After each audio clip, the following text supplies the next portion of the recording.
Okay, right. I'm live.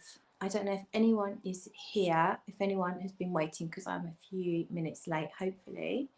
That doesn't matter. It is so noisy here.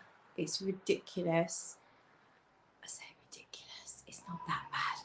But the problem is it's so hot and so sweaty that I've had to open the windows, the front door, the living room door, and then of course I've got back doors, the 2 back doors open as well, just to try not to get too sweaty. But the neighbours are having a party, so it's a family party, so it's a lot of kids, and they next door have a play park in their garden, which they put all the equipment up as close to my house as possible and away from their house. So, and also all the action, all the noise is right here, and you can hear it. So if you are here, I can't see any comments as yet. It looks like there's a few of you watching, so even if you're a little bit shy, it would be really nice if you just throw an emoji down into the comments, just so that I know you're here. There we are. So Lizzie is here. Hey LB, good evening. She said yes, it's awful weather, shame about the noise. And John as well. Hey John, thank you for being here. I haven't done a lot of lives for I haven't done many lives for a while, so I guess I'm a bit nervous, like scared. Not really, not scared, but you always think, is anyone going to be there? Am I going to be awkward? Yeah. Hey Tatiana, thank you for joining us, and cheers everyone. So thank you for being here, thank you for commenting. And I have a vodka and Diet Coke. I did have a gin and tonic, but I'm out of tonic. Bloody hell, the noise. I am on a bus route, unfortunately, and not that that was a bus, but it is a little bit of a through road, so unfortunately we do get traffic noise. Joanna is here, and Victor as well. Hey Joanna, hey Victor, thank you for being here. And Lizzie says, sounds like my noisy kids next door, they only know how to scream. Yeah, what is it? I was thinking that today. Why do kids just scream all the time? And they just try and scream for as loud and as long as they can. I'm sure I didn't used to do that. Hey Yumida, lovely to see you. And Liz says, you're the queen of lives, you've got it. Oh, thank you very much. And Joanna says, hope next door have some party cake for you. Do you know what? They sent the oldest boy, the one who doesn't live there, so I think he's about 13ish, but he's, I think, from a previous relationship. They sent him round knocking on the door earlier. I was only in my knickers because it's too hot. I've only got Calvin Klein's on at the moment. They sent him round, and he said, and so I opened the door, but I'm keeping my body out of view because no child needs to see that. And he said, we're having a barbecue. And I thought, oh my God, they're inviting me. He said, so if you've got any washing out, you might want to put it away. I know, it's all right. I'm good. So yeah, but they've got a few people around having a barbecue. It sounds like they're having fun, actually. Cheers. Cheers to the neighbours. I just heard them saying goodbye to someone, so maybe it's winding down now. So anyway, they're all right. They're fine. So today we are talking about a brand called Dreamhouse Ikiryo. I have spoken about these fragrances already, but I've got to know some of them a fair bit more now, and I thought it would be fun to do a sniff along. So if any of you have some fragrances by the brand, then have them at the ready, and I'm going to try and go through. I might not get through everything because I'm going to go out later, so I'm not going to live stream for ages and ages, but we'll go through as many as we can. And because the thing with Dreamhouse Ikiryo is that they sometimes do sales, and the sales are amazing. So that's why I ended up buying 2 bottles, because it was buy one get one free.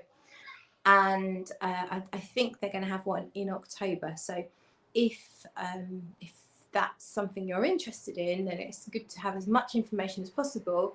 And sorry, I kicked the stand.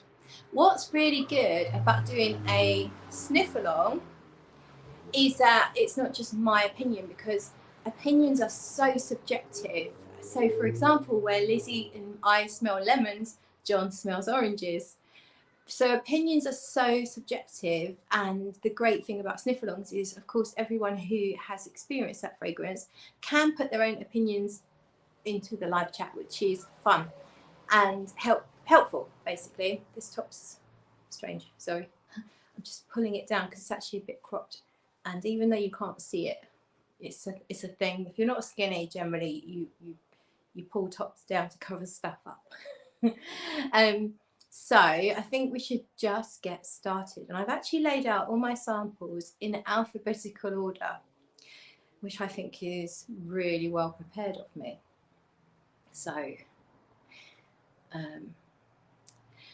okay, let's have a look. Let's see. Oh yeah, let me know what you're all wearing at the moment. Is anyone wearing a Dreamhouse Ikiryo fragrance, or if not, what are you wearing? John says we can swap. I've got a whole street of Geordie chavs swearing, fighting, happy hardcore music and shouting. Okay, you're fine. I'll take the family. I'll take the kids. Rose and Jones. Lizzie is wearing Anwin, which is, should I say it already? I think it's my favourite. Lovely. I sent Lizzie a few samples.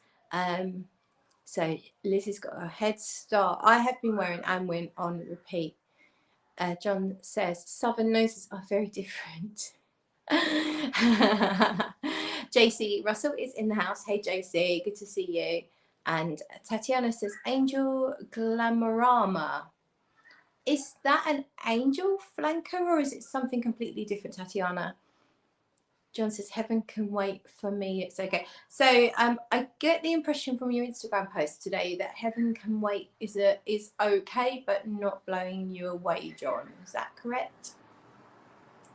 It sounds quite nice. Oh, okay. Tatiana says it's the original angel in a black star bottle. Okay. Is it hot where you are? Because angel and heat, I can't even imagine it. Joanna says I'm wearing black opium le parfum. I love it. And a white nightie. Good for you. Yeah. Maybe I'll even show you my boxes later if I have a couple more drinks. Maybe not. Probably don't want to see that. So let's get straight into it. And we're starting at the A end. There is no A. We do have, I think we've got one B. We've got one B, and it is bees and butterflies. So if anyone has, it's hot. So Tatiana's wearing angel in the heat. You are mental. We're starting off with bees and butterflies. This is one of the very first fragrances I tried when Maddie, a vegan perfume girl, sent me a sample a little while ago, not that long ago.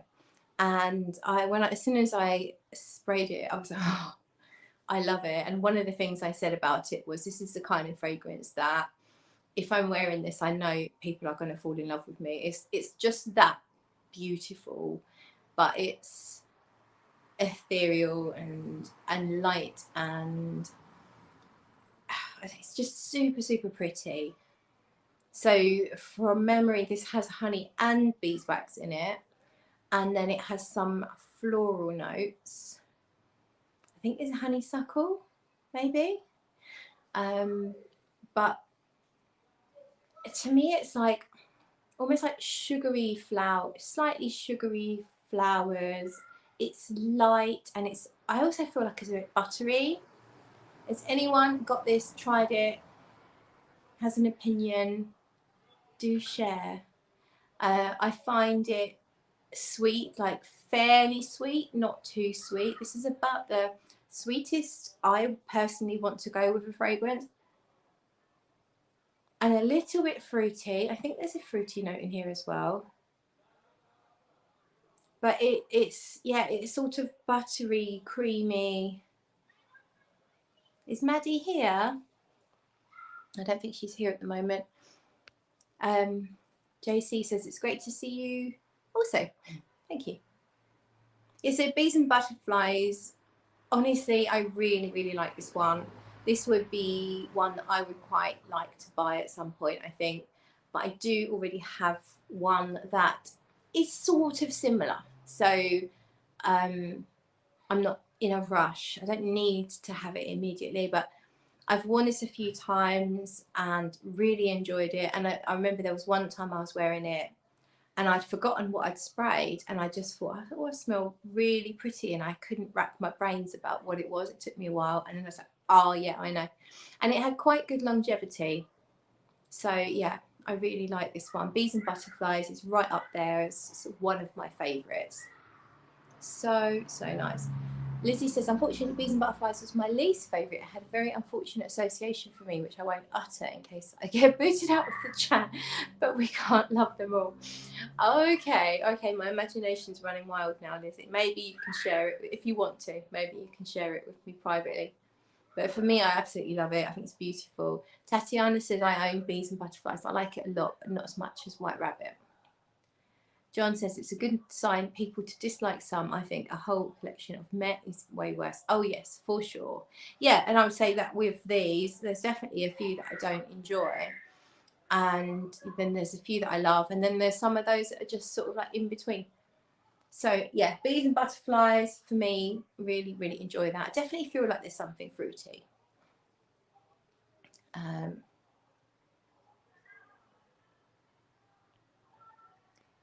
Oops, sorry. Okay, let's move on to the next one. So we've done Bees and Butterflies. I'm going to move on then to Beige Floor, which I actually have the bottle of here. So I don't know why I put that in with the samples, because we have the bottle here. So Beige Floor means hummingbird in Brazilian. I think, well, actually it means flower kisser. And that means hummingbird. Sorry.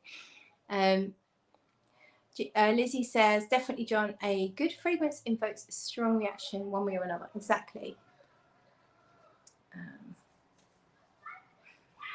1 second. So I'm just having some technical issues, so bear with me one moment.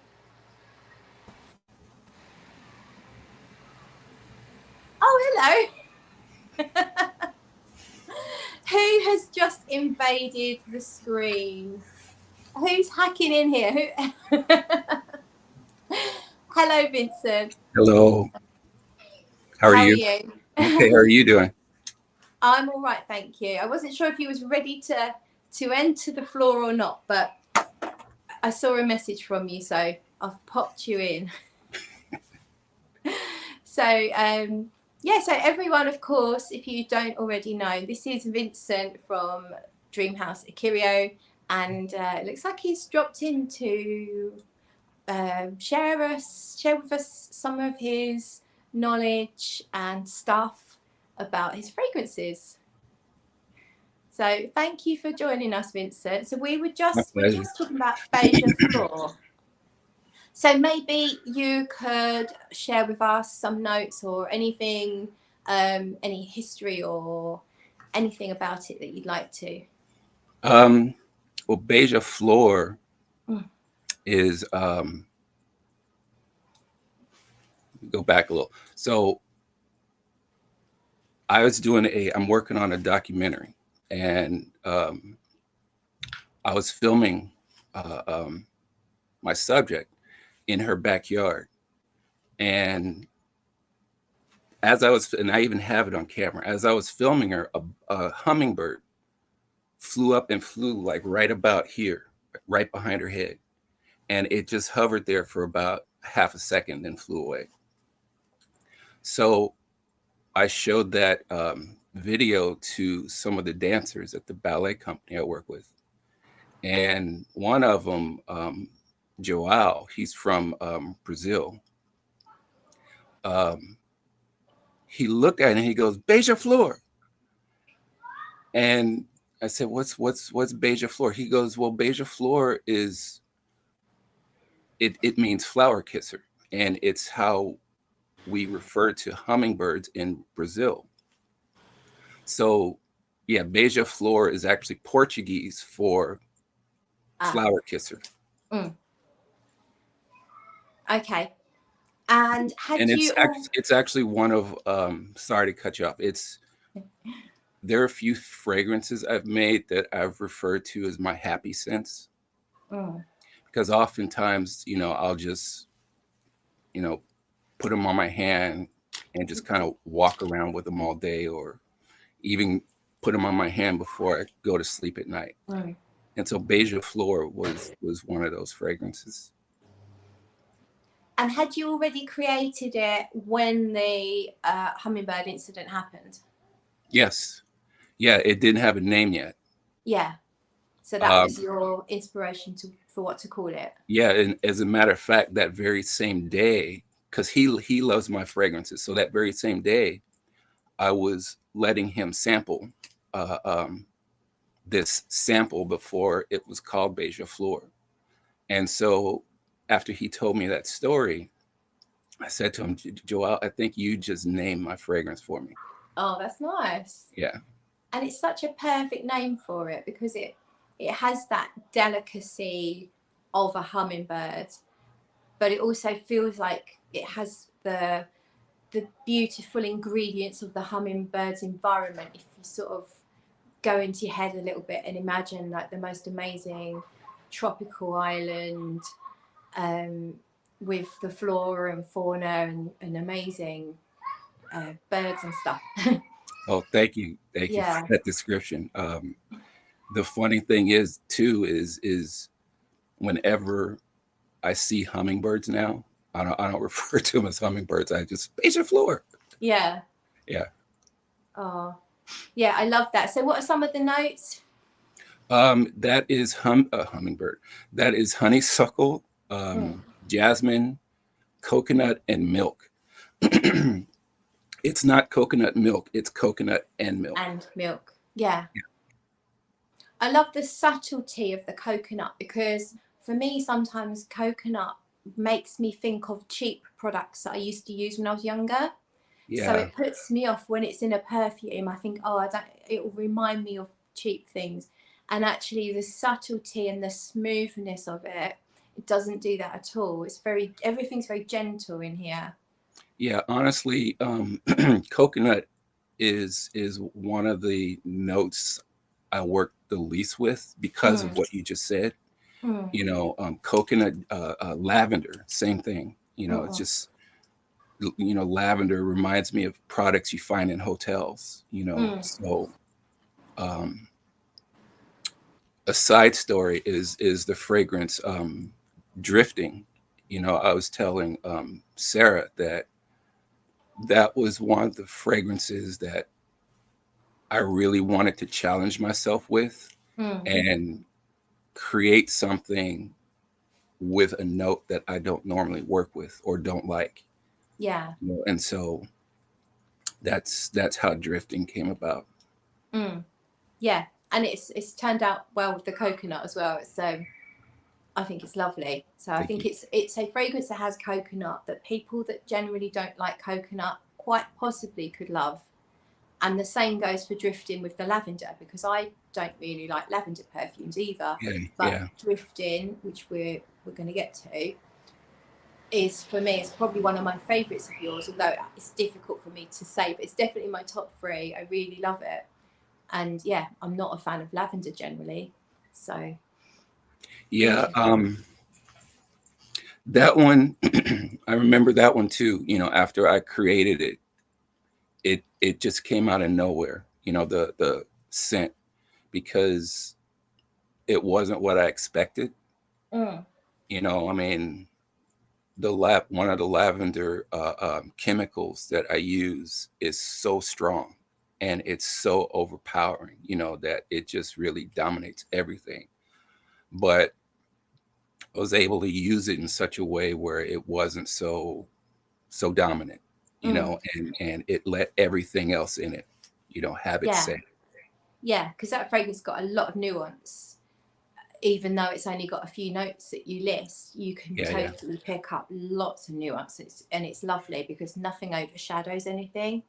So Well, one minute, I mean, when I first sprayed drifting, the first time I sprayed it, it reminded me of the Body Shop's White Musk, but which I like, but very quickly change. You still get a clean musk in it, but then I started to get other things. I felt like I got a hint of tobacco at some point, and mint. I get so many different nuances from it, and I feel like that's what you do, or certainly in my favorite fragrances that you do, is it feels like everything is subtle, but you can kind of pick up all these gentle fluctuations, whereas it doesn't feel like there's like one big main note that dominates. Certainly in my favorites, which is the bees and butterflies, the beige floor, drifting, swan maiden, just feels gently done, like it's like you did it with a gentle hand.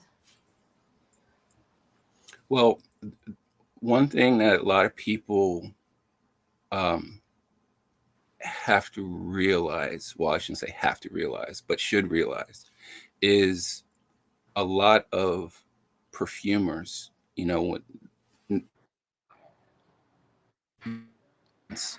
are two completely different things.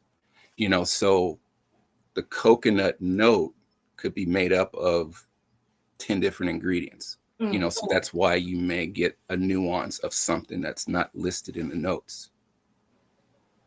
Yeah.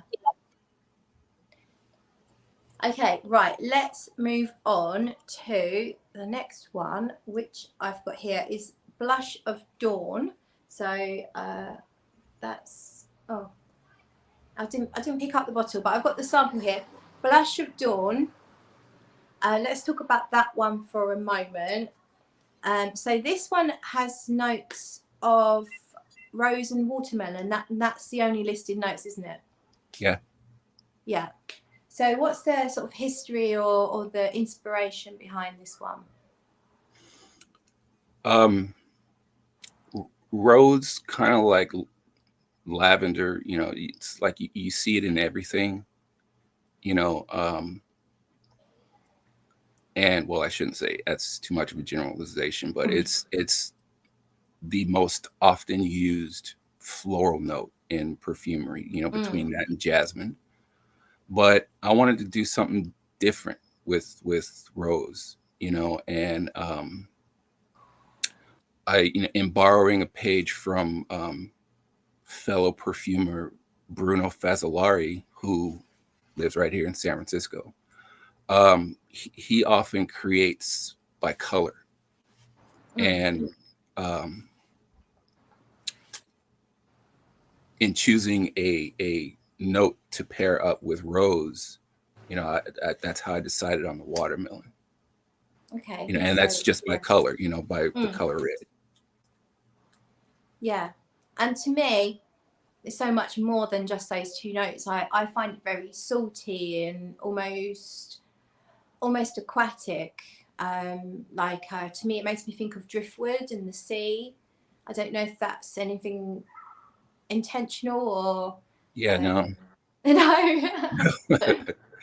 No, the watermelon accord that I made, I could see, how you would say that, um, because a big part of that accord, it's a solid, and the solid does have kind of a bit of a salty nuance to it. Yeah. So yeah, I can see how you would think that. Yeah. Okay. That plus when it's paired up with the rose accord, the rose accord, just smelling it on its own smells kind of pasty, and so when that gets paired up, I can see how, someone may think of something like driftwood. Yeah. Yeah, it makes me think of driftwood, and I'm imagining like a slice of melon, but then with salt sprinkled on it. It's very interesting. It's sort of a bit salty, woody for me, but the power of this was amazing. The longevity is spectacular, and just smelling it on paper, it is lovely. Thank you. Okay, right. The next one then I've got here is the blood cherry cordial. So if Um, anyone has these fragrances, by the way, in the live chat, do feel free to share your opinions. I will try and highlight them as best I can. So yeah, blood cherry cordial. If you want to tell us a little bit about that one, Vincent. First off, what I would like to say about that one, particularly to people, um, and this is going to be like the official announcement, so to speak. There is going to be a follow up to Blood Cherry Cordial. It's in the works right now. You know, I'm shooting for maybe Valentine's Day. Yeah. But yeah, if it's not doing what I would like, then yeah, that might get pushed back. But yeah, there's gonna Yeah. be a follow up to Blood Cherry Cordial. Okay, interesting. I like this one a lot. And I remember when I first heard about it, I think it was probably Sarah talked about it. And I liked the sound of the notes, but I wondered if it was going to be too gourmand for me, too sweet. But actually, it starts off quite sweet, but it feels like it has something in there that cuts it down from being too sweet. Hmm. Which makes it really wearable, even if you're not someone who loves really sweet fragrances. But it smells like, so I know usually cherry has almond to make it up. Definitely smells almondy to me. Do you put something in to make it almondy for that cherry accord? No, No. definitely not.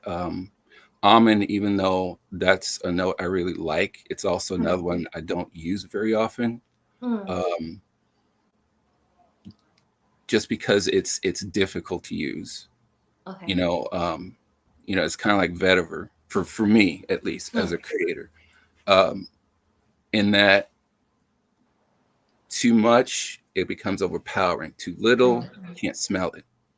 You know, so a lot of times I would really, if I'm going to put a note in there, I want people to quote unquote smell it. Yeah. If it's a hint, then it's just something to amplify a particular note. You know, yeah, almond can go so wrong so quickly. Exactly. You know, it. I've created a few in the past, and they've come it comes out so sharp Yeah. that yeah, it was kind of a turnoff. So you know, it's something that you always hear about some perfumers taking 2 years to create something.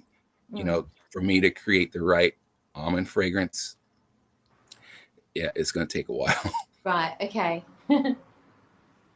But yeah, this is lovely. It's kind of got this blood cherry. What's it called? Blood cherry cordial.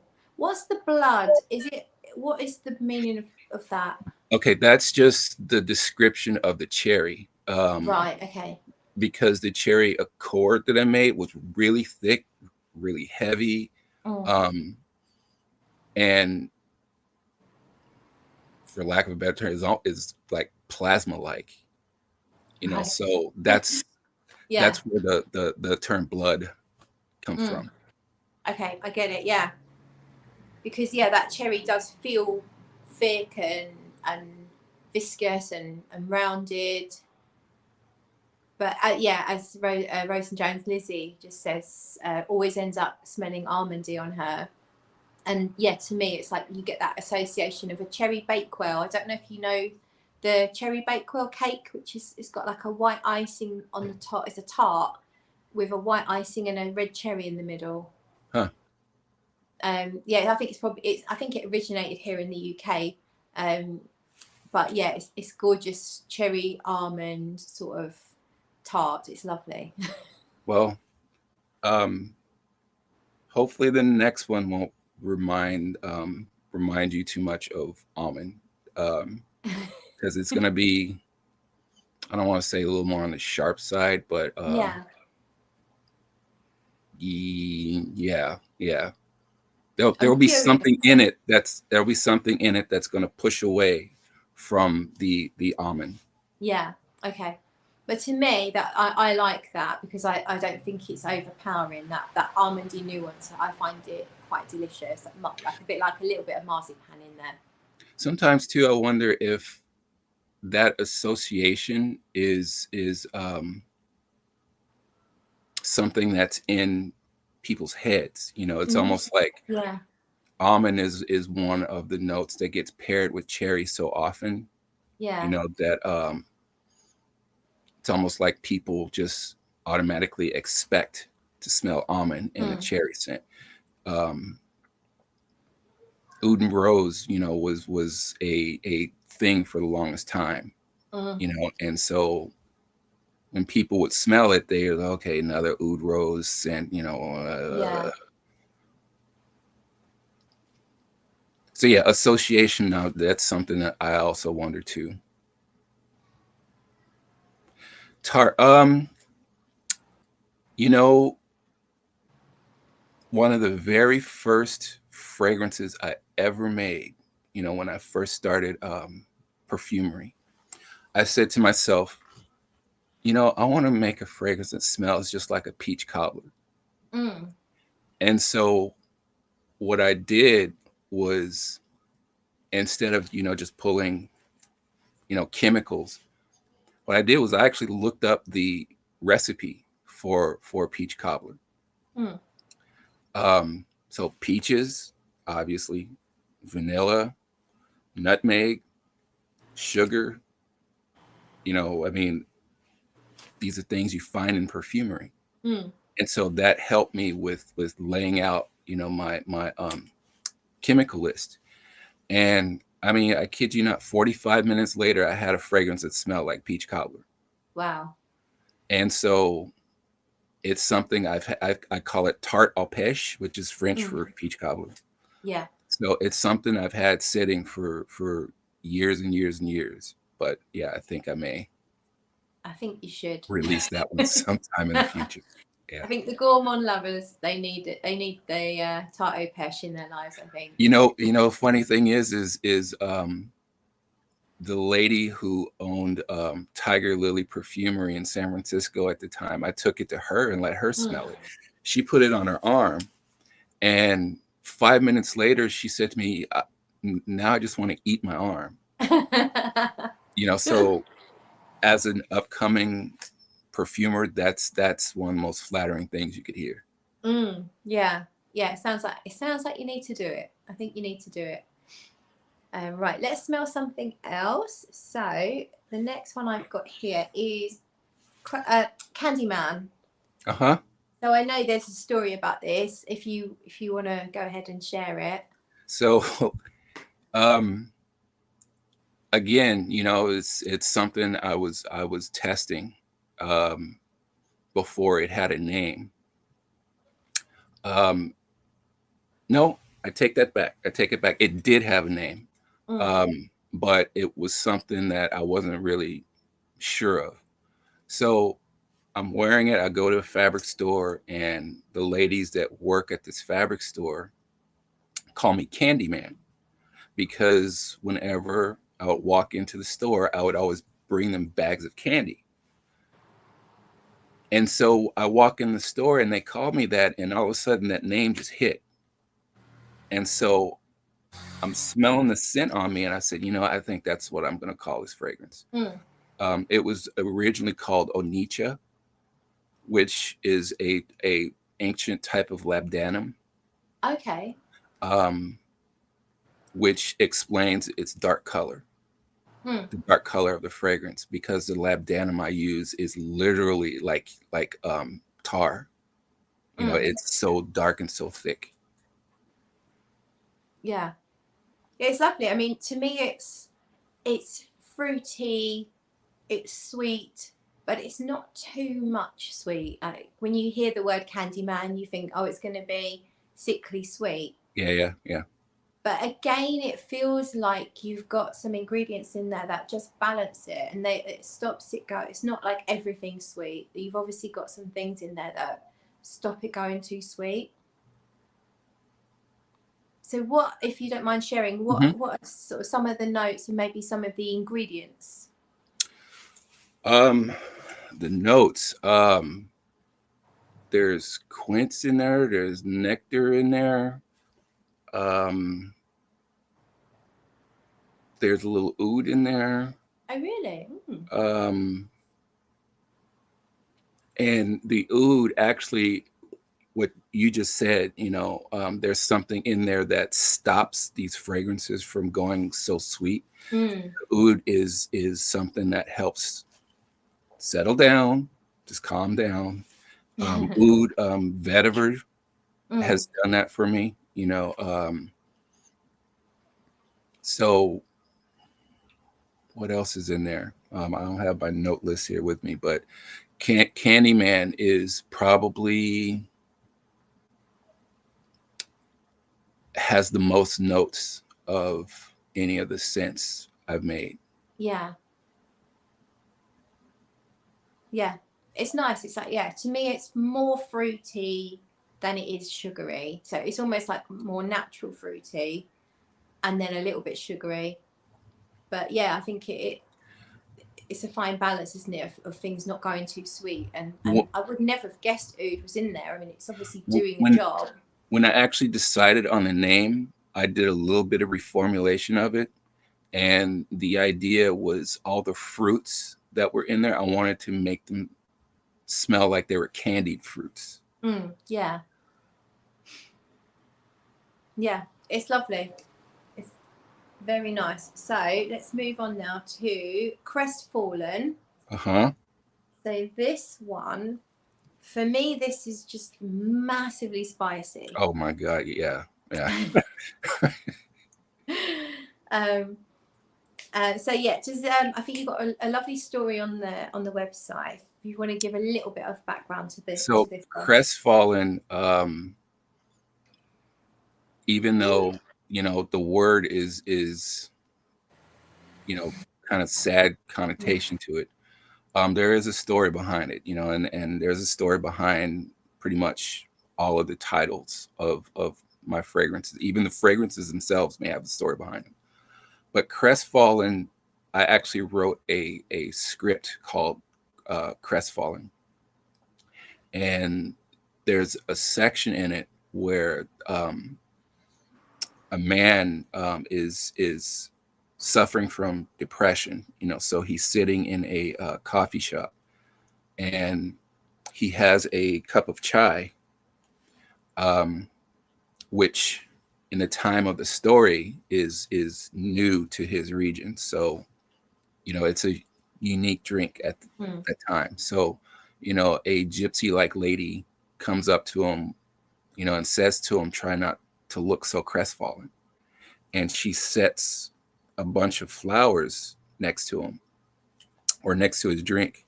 Hence, if anyone has it, the label on the bottle, you see a cup of chai, you see a carnation, and you see spices laying around it. So he drinks his chai, tries to say thank you to the lady, but she's disappeared. She said to him before she left, though, that and I heard this quote somewhere, which actually helped to lay the groundwork for the entire story. She said, "A nosegay full of carnations is a cure for a broken heart." And so that quote stayed with me for months and months and months. And then I finally started writing that story. But the fragrance itself is basically, masala chai and carnation. Yeah. See, is there cinnamon as well? Well, it's clove. Is it clove, or is that just the carnation? It's actually the chai accord has a ton of different spices in it. So it has ginger. There's no cinnamon. There's nutmeg, fennel. Okay. And there's one other. I can't remember what it was. Ginger, cinnamon, nutmeg. Clove? Clove, yeah. Yeah. Yeah, I think I get a lot of clove, but I can definitely mix up clove and carnation. I do think they've got things in common. Mm-hmm. Yeah, to me it's very rich. It's a rich spice. But I've never tried a masala. I've never tried chai actually at all. I've never even smelt one or seen one. So I don't know the chai reference, but yeah, I get a rich, spicy accord. It's very warm. Yeah, a chai is a very spicy Middle Eastern drink. Yeah, I can imagine it's healthy. All those spices. Um, it does make you free up here. Mm. You know, like when I drink it, it's almost like it hollows out my chest. Mm. I must try one. Well, they Mm. have chai teas now, which are similar. Mm. I mean, they're not the quote unquote right thing, but they are similar. Yeah, yeah. I'll try and find the right thing. Maybe in London, I can probably find a proper. Oh, I'm sure. I'm Yeah. almost positive you will. Mm. Okay, right. Let's move on to the next And one. and while you're at it, Mm. try and find a Kashmiri chai too. Okay, yeah, because we've got that to come up as well. Yeah, Um. that's actually what I'm wearing today. Ah. Right. So we've got Damn Hippie now, Damn and hippie. to me, I think this is one I felt was more masculine. Yeah. Um. And let's if you want to talk about the history or the inspiration. Well, I live in the Bay Area, San Francisco Bay Area, so there you are. I mean, this is like the home of the hippie movement. Yeah. Um, so 2017, the ballet company I work for, we did a ballet to celebrate. The choreographer did one to celebrate the 50th anniversary of the Summer Love. And prior to that, I mean, I had no interest in the 60s, whatsoever. Mm. But watching that ballet really, really opened my eyes. I mean, I had already been a fan of people like Janis Joplin. Um, but the 60s movement itself, yeah, it didn't interest me. But yeah, watching that ballet really um, opened my eyes to, the history of it, the movement. And so, I myself wanted to do something to mark that 50th anniversary. So I did an actual series of fragrances um, to celebrate it, and this was when I was I think I referred to it to Sarah as my creative diarrhea phase. I was just when I was just chucking out all of these fragrances, and I was like releasing 3 at a time every 4 or 5 months. Mm. So 3 came out the beginning of the summer. So that was my the psychedelic 3 alpha series. So that was Orange Sunshine, White Rabbit, and Damn Hippie. So that's where White Rabbit comes from. Mm. And then the end of the summer, actually more towards October, the second um, series, it was called the Psychedelic 3 Omega. And that was Ghost Dance, um, Strawberry Love Pop, and Pearl. Um, and when a lot of people think pearl, they always think the jewel Mm. pearl. So they think it's going to be something white and fluffy and cloudy. No, this is rose and patchouli. Mm. Well, why would you call something um, rose and patchouli pearl? I don't see the similarities. Well, Pearl was the nickname of Janis Joplin, Right. Yeah. and her favorite fragrances were rose and patchouli. So Pearl is a tribute to Janis Joplin. Yeah. Okay. So Damn Hippie, to me, smells like vetiver, but that's not a listed note, is it? No, no, no, no, But is there vetiver in there? no. Really? It makes me think of pencil shavings. It makes me think of terre d'hermès, which is vetiver Uh-huh. fragrance. Uh-huh. Definitely smells woody, like a lot, very woody. It's definitely woody.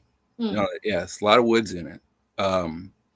And the patchouli accord I made, one of the notes, one of the chemicals, even though it's a patchouli chemical, it's also very woody smelling. Mm. So it's I would say it's like a dried patchouli. Yeah.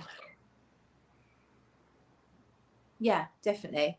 It's very dry, and it's not. Yeah, because I find patchouli. I don't like that moist patchouli. That sort of that's in most fragrances. Yeah. When I enjoy a patchouli, it generally is a dry, an aged patchouli. But I tend to like any patchouli in small doses. Me too. Mm. I don't, again, for the longest time, patchouli had that hippie connotation that I just didn't like, and you walk down Haight Street in San Francisco and it's like reeking off of every other person. So, patchouli was another one of those notes that, I wasn't really too keen to work with. Mm. However, it's actually, believe it or not, it's actually one of my most used notes, not notes, one of my most used chemicals. Yeah. Um, because it is phenomenal as a booster for an incense accord. Okay. So just about anything that I've made that has incense in it, chances are there's some patchouli mixed into that incense accord. Yeah, and I think it helps. It generally is a good fixative, isn't it? Yeah. Right. Yeah. Okay. I think Orange Sunshine kind of proves that. Mm. And the next one I've got here, we've already covered it sort of, but drifting. This is definitely going to be the next one I buy. I absolutely love it.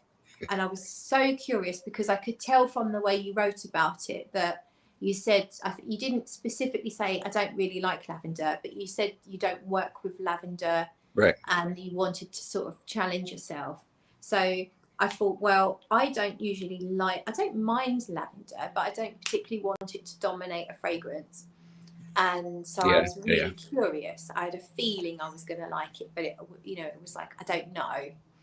And yeah, I absolutely do. So I'd say this is one of those, if you don't like lavender, you might still love this one. Yeah, I think when I made that, I decided, okay, since I don't like lavender, I'm just going to go from one extreme to another and take a note I really don't like and pair it with a note I really love. So that's where the vanilla comes in. Yeah. Yes, I know the first time I sprayed this one, it smelt minty to me. Huh. Which I'm guessing is just the notes collaborating together to create something that's not there, kind of thing. It's interesting that you say that because when I first mixed it, and see, I never ever ever use scent strips. I always use my hand, when I'm testing things. And so I mixed it and put it on my hand, and I mean, I was really proud of it, but there was something in it that really reminded me of, I don't know if you smelled it, but it completely reminded me of Bois d'Argent by Dior. Oh yeah, I know it. Yeah, because it had that that minty cloud-like vibe to it. I can see what you're saying a little bit. Yeah. To me, it's the epitome of ethereal and sort of transportative.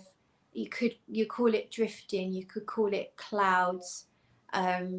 It's fluffy. It's like magic stardust. Well, the name drifting is a name I had been wanting to use for ages, and this is another funny thing is I had made several formulations with the name Drifting in mind. And it was about 3 years that I was working on something called Drifting, and just wasn't coming up with anything I liked. And so one day I'm deciding to create this lavender fragrance and paired it with vanilla, put it on my hand, smell it. It smelled like, a nice, drifting on a cloud.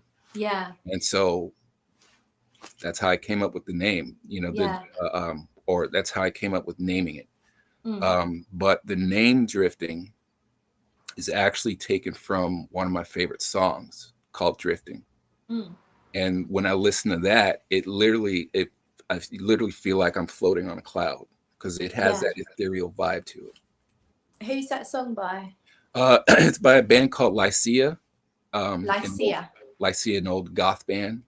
Okay. If anyone knows that, let us know. I've not heard of them. Yeah, to me this is zen-like kind of feeling when you wear it, and also very approachable, very wearable. So you could wear it in any situation, and it's almost like it Oh, transforms you, I you. Mm. there's a lot of there are a few fragrances that I'm really proud of. Beija Flor is one of them. But Drifting was one I was proud to wear. Mm. And I say that because, again, like I said earlier, I was trying to challenge myself, to create something I don't like working Mm. with, or just don't like the scent of. And once I created it, I was proud of that creation. So I think in that first week, that was all I wore Yeah. was Drifting. Yeah. I mean, I've just literally just used the last of that sample up on, and I was not going to spray it on paper. It's on my wrist. I've got it for the night, and I Drifting, think relaxing, sleeping. Yeah, yeah. it's If stunning. if if Mm. if you're making that description, relaxing, sleeping, lavender, yeah, listen to that song, and you'll get where I'm coming from. How do we spell Lycia? Lycia. Right. Okay. Okay. I will look that up. Sounds nice. Sounds like a good song. Yeah, definitely. From me, a massive thumbs up of Drifting. I feel like it's a lot more complex than the notes would have you think, because I thought initially, oh, it might be a bit boring. It will be nice, I know that just from the notes, but it might be a bit boring, but it really isn't. It's beautiful. There's so many little touches in there that are difficult to describe. Like I said to you earlier, it almost feels like there's just a mild hint of tobacco or something, sort of adding a richness. Huh. So yeah, a big fan of that one. Okay, right. So the next one, I keep saying it wrong. Everywhere and when and Ev- then again and then Every never again. every win and then again. Every when and then again. It's almost like something from Alice in Wonderland, isn't it? Yeah, yeah. Because the story itself kind of has a fairy tale vibe to it. Mm. It's about elfin people. Okay. So yeah. So this is another one. Is this got surely this has got vetiver in it? I don't think so. Oh, you must use No, something that no, smells a there's no bit of, vetiver in that. yeah, there's something in this and Damn Hippie that smells like vetiver to me. Is it the same patchouli, or is it similar patchouli It's the accord that you patchouli. use? It's the Yeah. patchouli. Yeah, Okay. yeah. But So this is yeah. Tell us about it. so every win was intended to be the most romantic men's fragrance I could think of, or I could conjure up. Um, and the sweetness in it is thanks to the wisteria, which is a note I really love. Yeah, because I find the opening from memory. I haven't explored this one as much because I do find it masculine. I find the opening definitely has some sweet nuances I never would have guessed wisteria. You can tell that it's not just woods. You know, there's definitely some more stuff going on. Yeah. And then I think from memory, it sort of dried down quite woody. So the wood that you smell in it is actually teak. Right. Okay. Which is a white wood. Yeah. Teak wood. Yeah. Yeah. Okay. I thought you said tea, as in. No, teak. Yeah. Okay, I got that quite wrong. Tea and wood. But yeah, I do really enjoy that opening. And then to me, it feels like it goes more masculine as it dries down. Yeah. Okay, right. So I don't want to keep. I don't know if you've got time constraints. Oh no. You got have plenty of time. Okay, lovely. Because I think we're just over halfway through everything that I've got. So the next one, this is really interesting. This is not available yet. Is your "I Have Bought You Flowers"? This one. So that one. No, there's no leather in that. It smells so leathery to me. No, there's no leather in that. I think what you are smelling in that is there's some lily in that. Okay. And is it violet? No, there's no violet. No ionos, no. Okay, tell us what. That's another one. I'm really proud of Neil Gaiman. Okay, yeah, that's a compliment because I love Neil Gaiman. Anyone who has smelled or likes Anais. Oh yes, yeah. They will like "I Brought You Flowers" because, and this was not intended, believe me, because Anais is one of my all-time favorite women's scents. So when you first put it on, you know, it's this strong citrusy floral, but give it 10 minutes and then all of a sudden it turns into this youthful Anais type of scent. And I'll give you another little preview. Tomorrow I'm actually doing the first photo shoot for "I Brought You Flowers."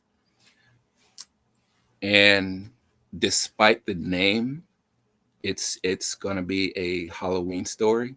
You know, you think of the name, you think this beautiful story. No, it's for Halloween. As a matter of fact, I just not finished it, but it's almost finished. I'm going to finish it tonight, but it's a story about a doll in an attic. And a dog in an attic. A doll in an attic. A doll, DOLL. Okay. And it's a broken doll. But anyways, this is the mask that I made for the doll. Oh wow. Okay, yeah. Yeah, that's a better shot right there. Woo. Oh, and this is her wig. Well, this was her wig.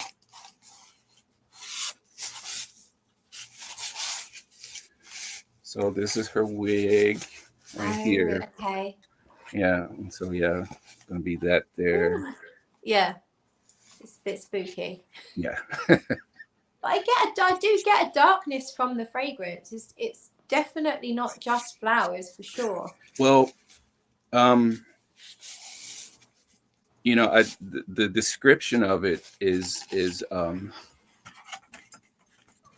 you know, it's supposed to harken back to the innocence of youth. Well, there's also a little girl involved in the story too, and that's where the title comes from. You know, it's this doll talking to this little girl and telling this little girl how much she likes flowers. So the little girl goes out and picks these flowers, you know, and comes back and she says to her, "I brought you flowers." So that's where the title comes from. But yeah, that opening is like I was saying, it's very floral and citrusy. So it's basically the tuberose in it that's pretty much screeching so loudly. I don't find anything screechy, and oftentimes with tuberose, I can find that a little harsh, a Yeah, little too much. yeah. But it feels like A lot there's of a lot of white florals are like that. You know, mm, it's like when they open, they are just they're so loud. there's something in here that's almost syrupy, fruity, sort of mixing with the flowers. And to me, I smell something that's a bit violety. Um, so it's not just like one flower, it's definitely this mixture, a bouquet, Yeah, yeah. which makes sense of the title. Um, I'll tell you what you may be smelling. Mm, There's a magnolia chord that I've made okay. where it smells almost fruity. It's so floral that it smells almost fruity. Yeah. Magnolia to me is at least this accord I made. It smells more yellow. It Mm, smells more like it's a yellow floral than a white floral.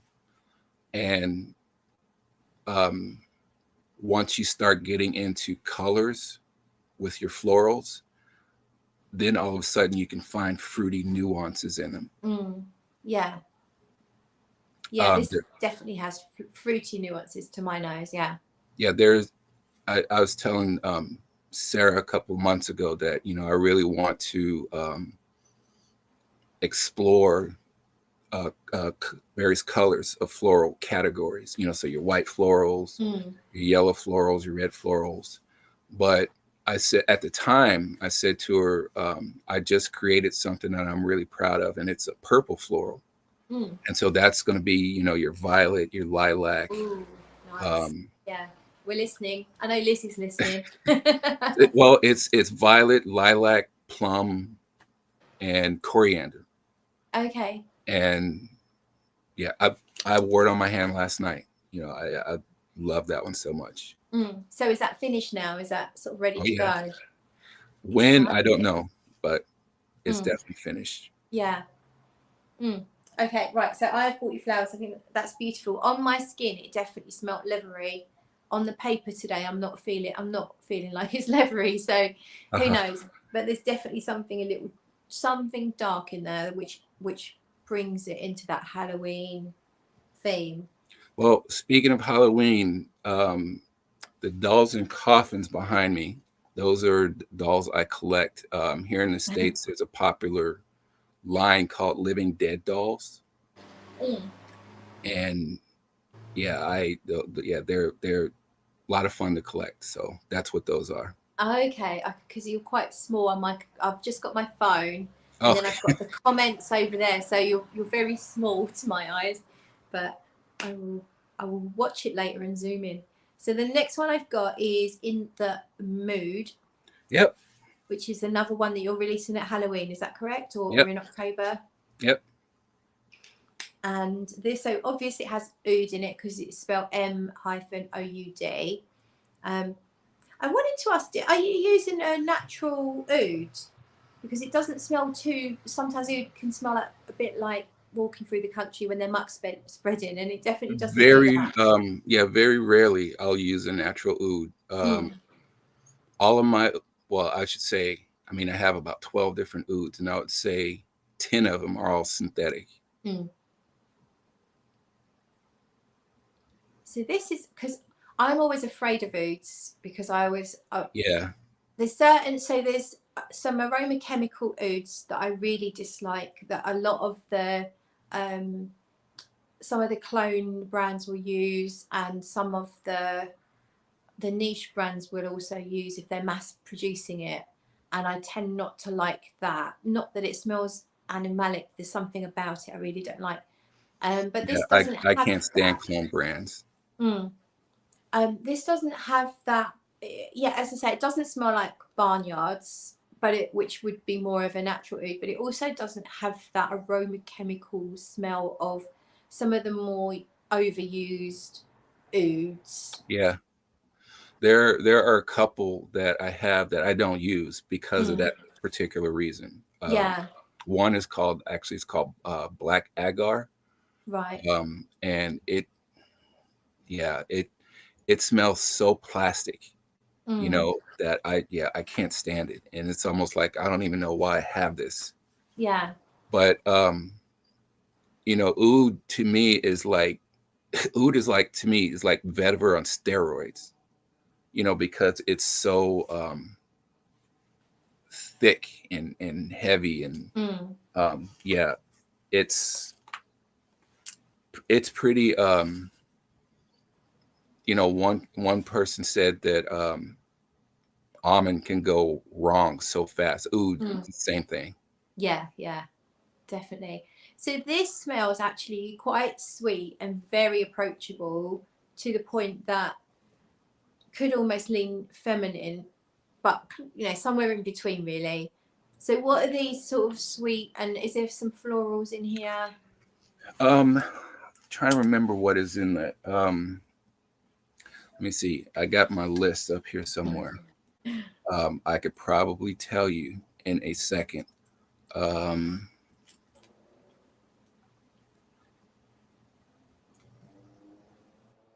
There's definitely a contrast. So you can smell that there's something that's more earthy, non-sweet, grounding, and then you've got something that smells a little bit fruity, floral as well, but it all blends together in a very harmonious way. so in the mood, oud, myrrh, clove, blackcurrant, frangipani, Okay. musk, Yeah. incense, and white chocolate. So Oh wow. yeah, so yeah, it's the same white chocolate accord that I used in Onwin. And yeah.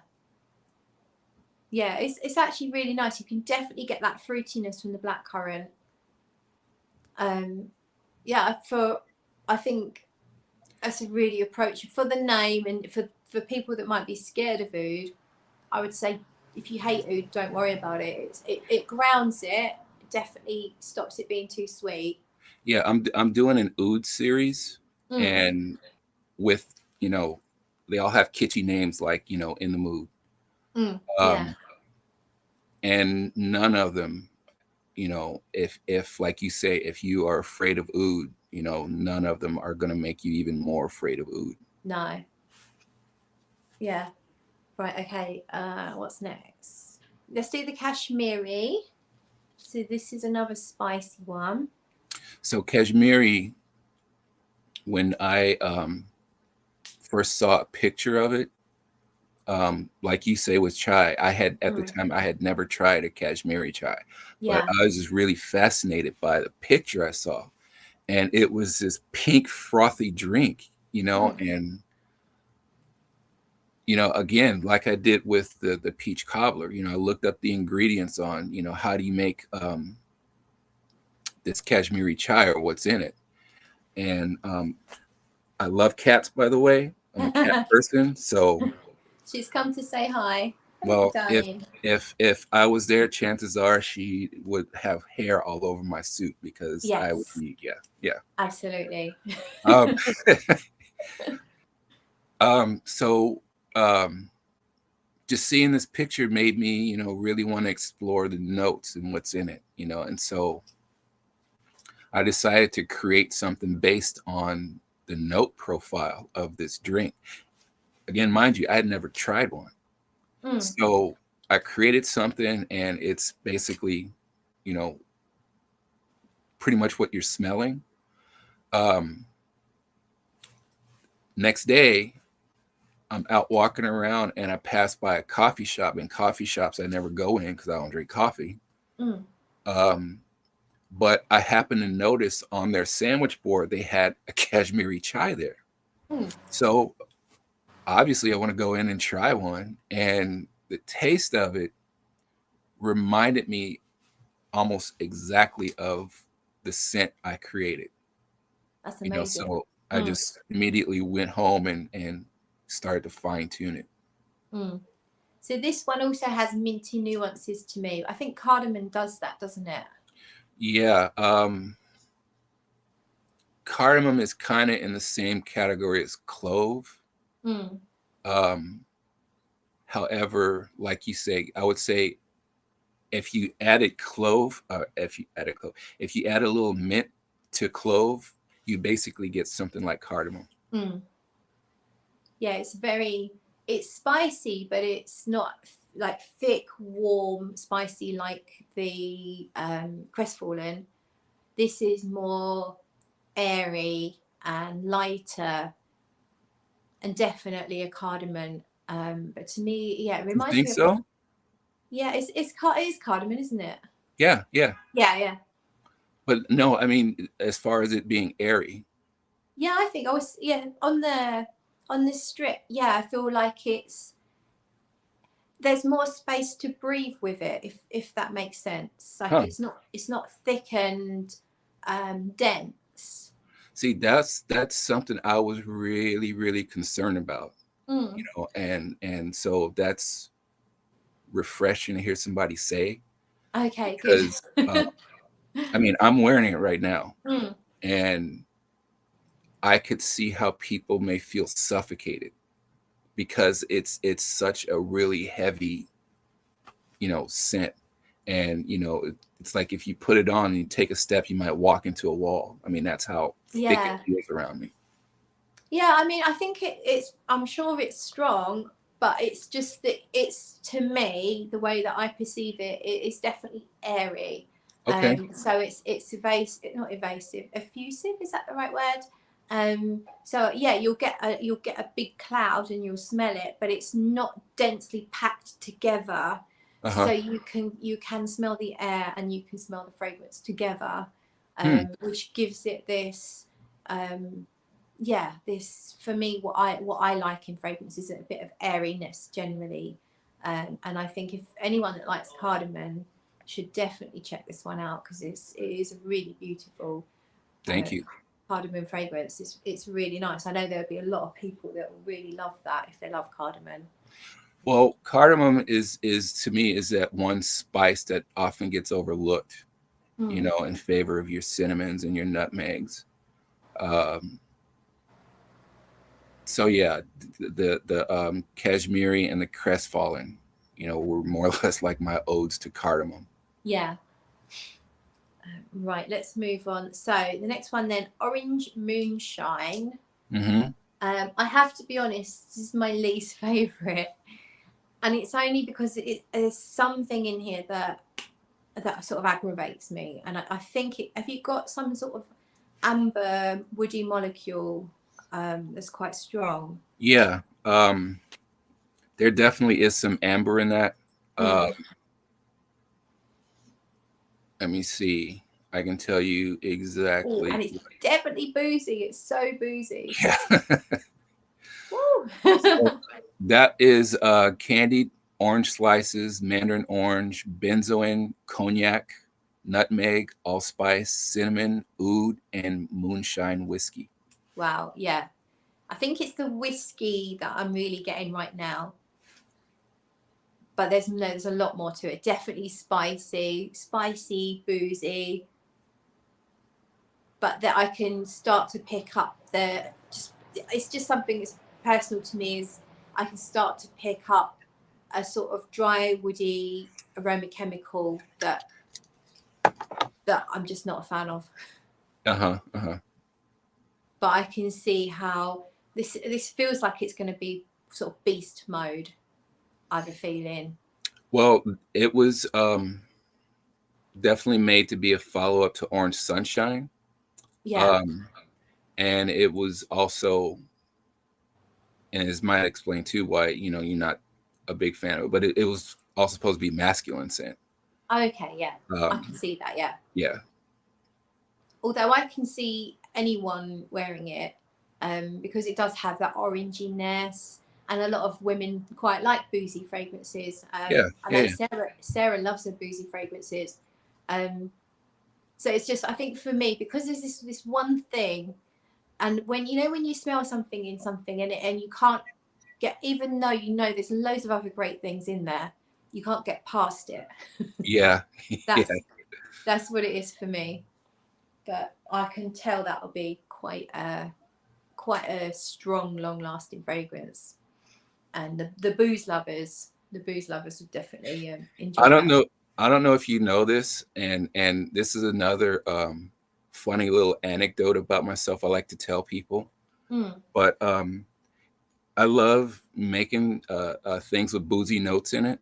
Mm. But the funny thing is I don't drink at all. You That's know, funny. as a Yeah. matter of fact, when I was researching doing my cognac accord, Mm. so I walk around the corner to the corner store, and I asked the guy at the counter for a little, what kind of little shot bottles of cognac does he have? Mm. And so he pulled out a couple, and he's looking at me funny. And so he sits like three on the counter, and I said to him, well, maybe I'll take this one because I like the way the bottle looks, you know. Yeah. So, Yeah. and so he puts the other two back. He rings me up, and he looks at me and he goes, "Are you okay?" And I said, "Yeah, why?" He goes, "Because I've been going there for years, so he knows me." Mm. He goes, "I never see you buy alcohol." And I said, "Oh, I'm just using this for research." Yeah, research. So Oh, yeah, that's funny. yeah. Yeah. But yeah, Okay. Right. I don't even wine. You know, I like making wine and champagne notes, but I don't. Don't Yeah, I drink. don't Yeah. drink. Yeah. Mm.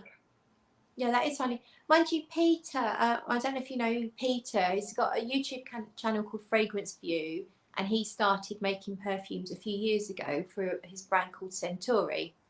And he's just made a fragrance, he doesn't drink, and he's just made a fragrance with a cognac Uh-huh. absolute, I think. So it's interesting, yeah.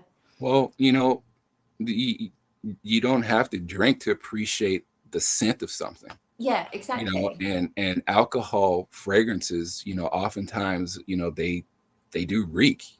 Mm, At least the darker colored ones do. yeah. Right. Okay. I'm going to move on to sugaring. So this has got, I Uh-huh. think this has got an alcohol note in it, hasn't Oh it? yeah, yeah, Yeah. If you yeah. can tell us a That's little that's bit. uh that's brandy. Mm. So sugaring, I love butterflies, and so sugaring is actually a method. It's called sugaring of catching butterflies. And what you do is you take um, a fleshy fruit like, you know, peach, nectarine, apricot.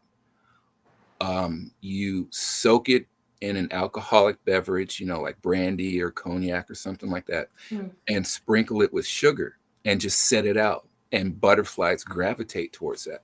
Mm. Yeah. The way it smells right now, can totally see it. It does make me think a little bit of bees and butterflies as well, and beija flor. It feels like it's in Huh, that ballpark. that category. Okay. Yeah, it's really pretty. I know that the dry down changed a bit. Maybe I think I started to pick up on the alcohol more when I tried it. But certainly that opening, I get almost like honey, honey flower, like actually like flour, like you make bread with, Mm-hmm.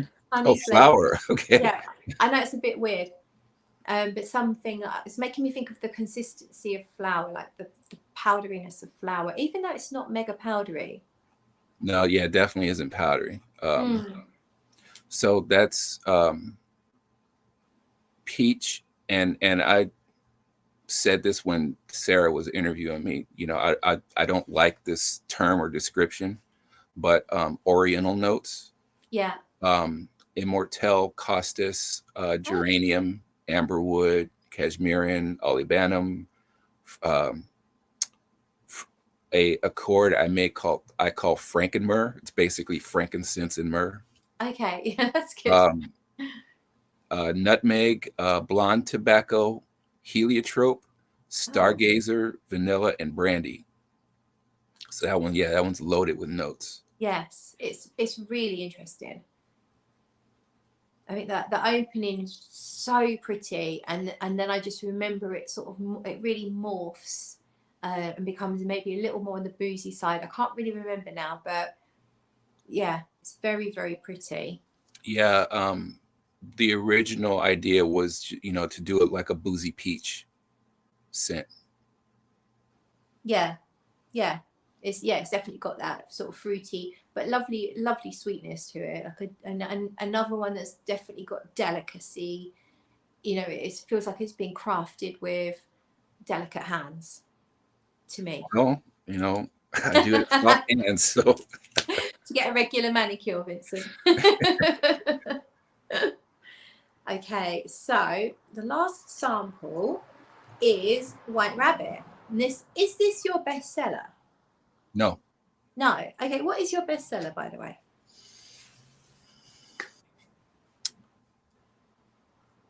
It fluctuates. At first, I think through 2020, my bestseller was Orange Sunshine, and 2020 to 21, I quote unquote retired. Then I came back. So from that summer to, I would probably say, this summer, my bestseller has been Blood Cherry Cordial. Okay, no, I can see that. Yeah. But one that is really starting to take it over, and at a very fast pace, is Beija Flor. Mm. Yeah. I guess White Rabbit might be your most popular, only because I think it's the one I've seen talked about the most on social media. The funny thing about that is, for the longest time, I couldn't stand it. Really? Yeah.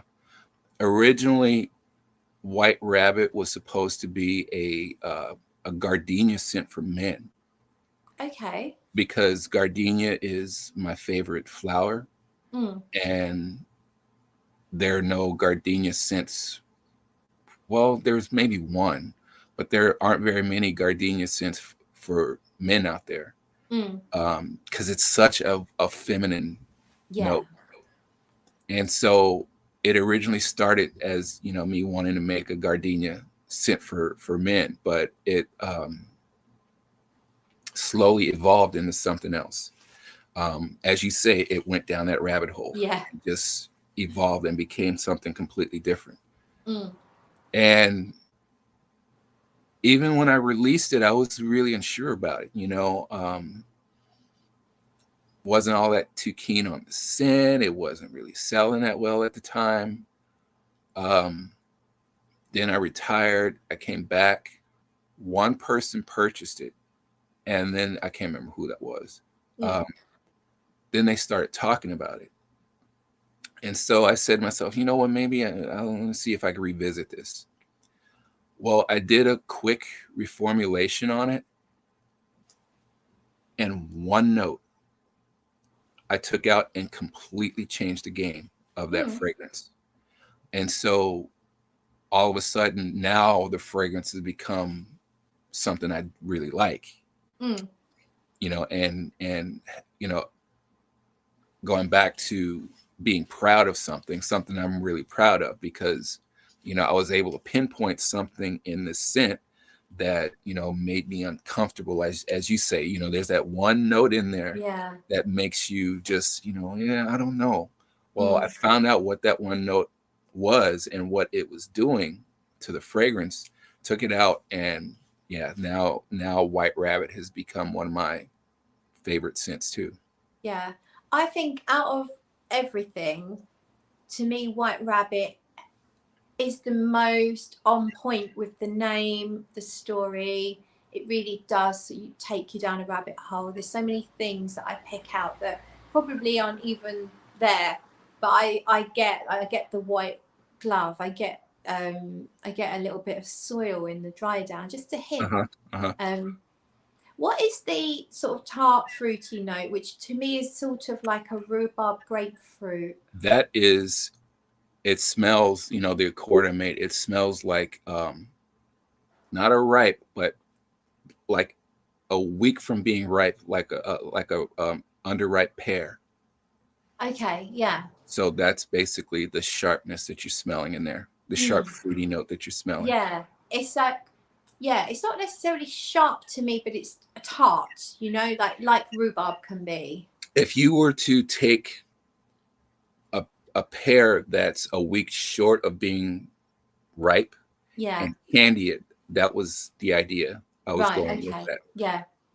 Yeah, because it also makes me think of like the sweets pear drops, you know, the hard candy that's pear flavored. Yeah, I've never heard of those. Okay, it's probably a British thing. Yeah, yeah. You can buy them in like they're in a big jar and you buy a quantity of them um, Oh, in a paper bag. But yeah, they're hard candies, but they're pear flavored. They're very nice, but they make your if tongue sore if you eat yeah, too much. yeah, if I had those here, I'd probably be toothless by now. Yeah, I'm surprised I'm not. So Tatiana's got a question. She's asking if you're going to bring back Lucidite. Lucidity. Oh, sorry. No, that's another cherry fragrance where, you know, and I've spoken of this in a couple of other interviews I've done, but a lot of reasons, or a lot of times, reasons why perfumers discontinue things is the chemicals that they used to make that they don't make anymore. And, you know, Lucidite, I've lost 3 key chemicals that went into Lucidite. You know, so yeah, there's no chance that's going to come back. Now, one of the issues with chemicals being discontinued is a lot of perfumers may think a chemical is discontinued, but as I'm finding out, they're not discontinued, they've been renamed. Ah. So there's some like one of my favorite musk chemicals, it was called Velvion, and it's almost like now I can't find it anywhere. Well, I can't find it because it's been renamed. So so yeah, now I can get it, it's just known by Yeah. a different name now. Yeah, you think they might let you know. Yeah, they probably do. I'm just not really in touch with the big chemical makers. You Yeah. know, so I don't get their alerts and their newsletters and whatnot. Quick question. So, Yeah, talking about sourcing materials, how do you go about that? Do you have a certain sort of one supplier, or do you source from different places? actually, believe it or not, I actually used to work for a perfume supplier, and that's Ah. actually how I perfected a lot of my fragrance making skills. You know, is when I'm filling up orders at the same time, I have a little, you know, flask next to me, and I'm just mixing things on the side, Oh, you know, brilliant. as I'm filling orders. Mm. That's how Orange Sunshine, Ghost Dance, um, what else? There's a bunch that I've made like that, you know, Yeah. just by mixing things on the side while I'm, you know, working at this perfume supply. Yeah. But yeah, that was years ago, you know, when I was a budding, you know, fragrance maker. Yeah. But there right now there are a few different suppliers. I get stuff from one that's Central California, and then another on the East Coast, which is actually the perfume supplier I used to work for. Mm. But they sold that business and it moved to the East Coast. So those are the two main ones that I order from. And then there are a couple internationally that I order from as well. Mm. Um, yeah, I got a great jasmine in France, you know. Okay. Yeah. So is it it's mixed media generally? You've got naturals and synthetics. Yeah, yeah. I'm trying to read this question here.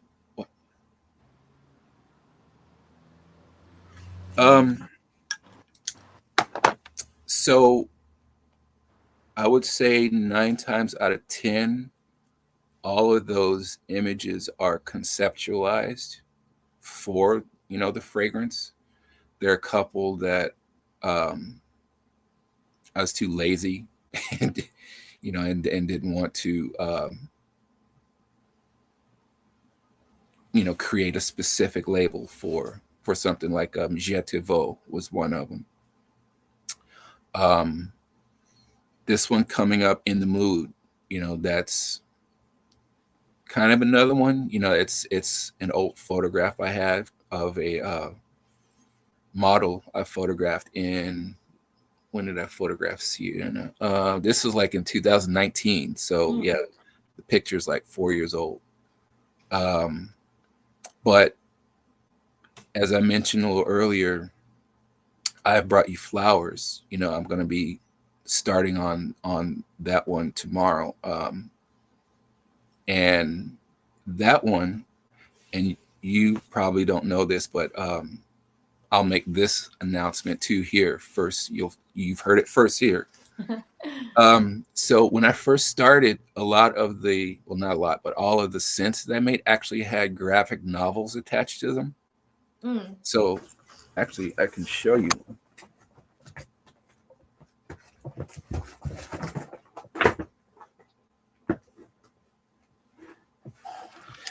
So Tatiana's gonna hate me for this, but this here was the graphic novel for Lucidite.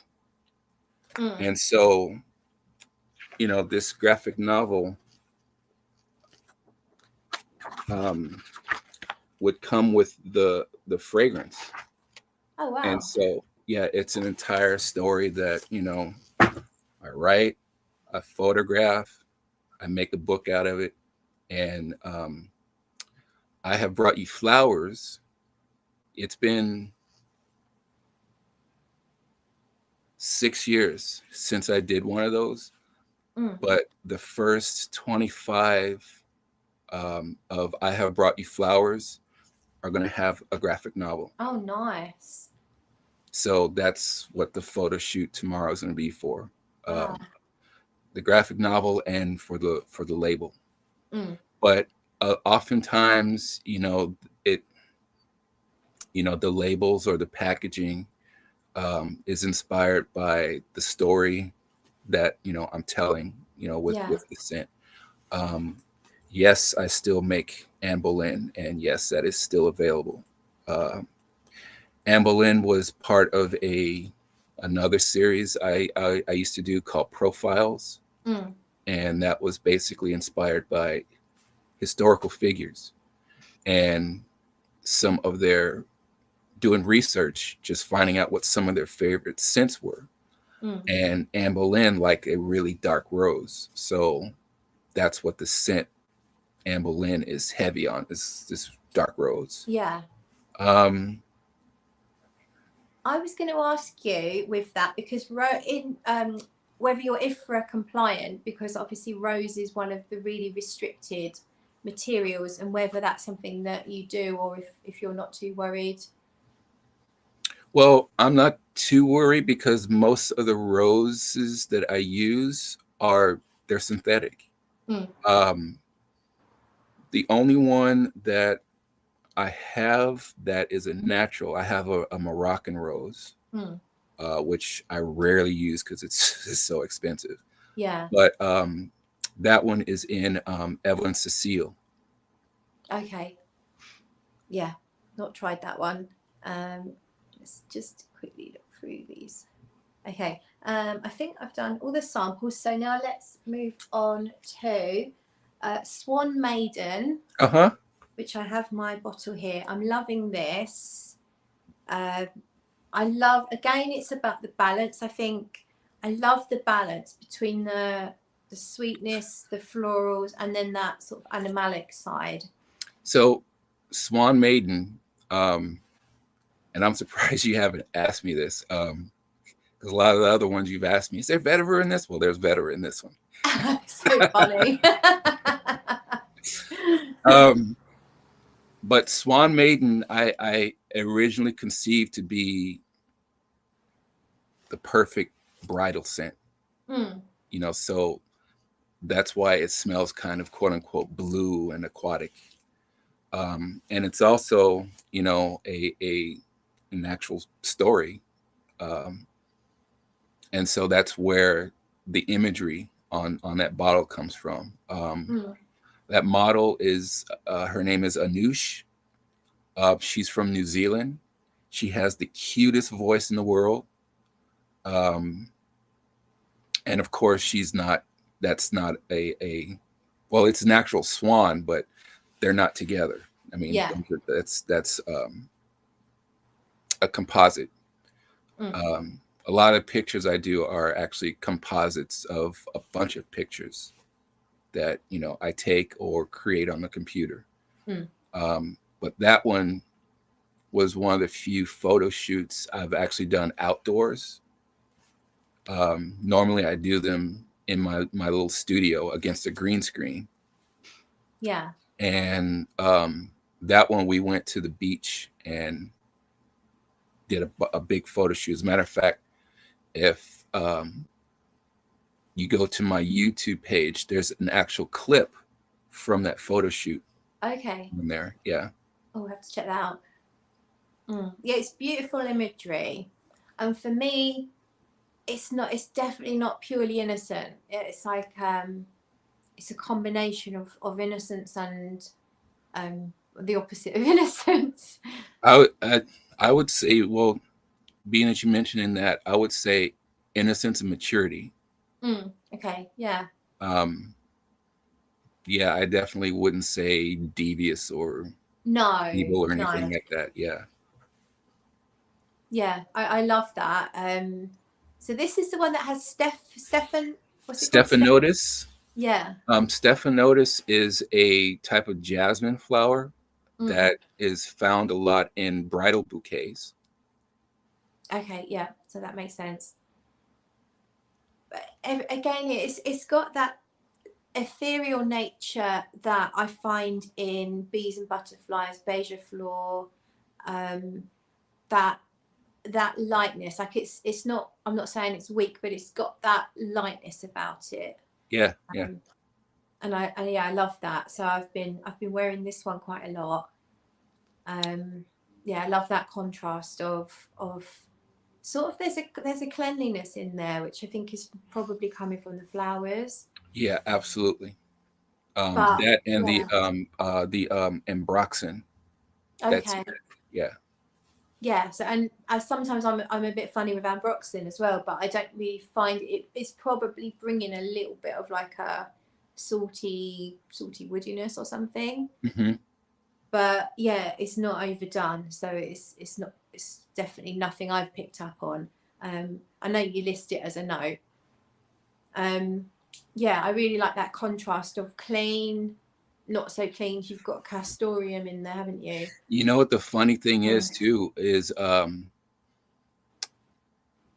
I love. I'm talking about things I love so much, but I love swans, Mm.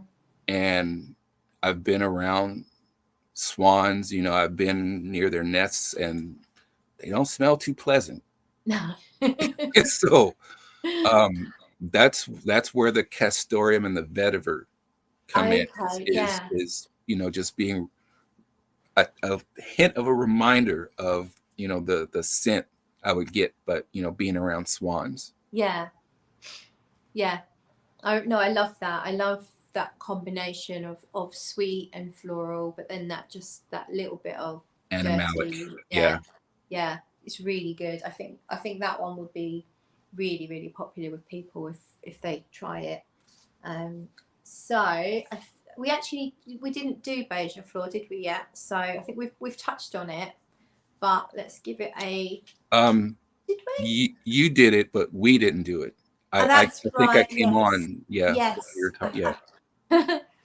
Yes. So you said to me this is the one that you're most proud of.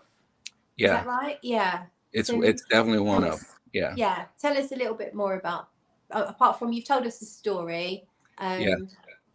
but maybe a little bit about its original creation before it got its name?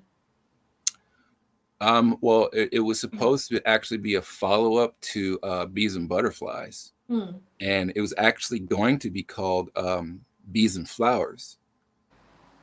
But then that's when, you know, I took it to the theater and let Joelle smell it, and so it got renamed Yeah. instantly.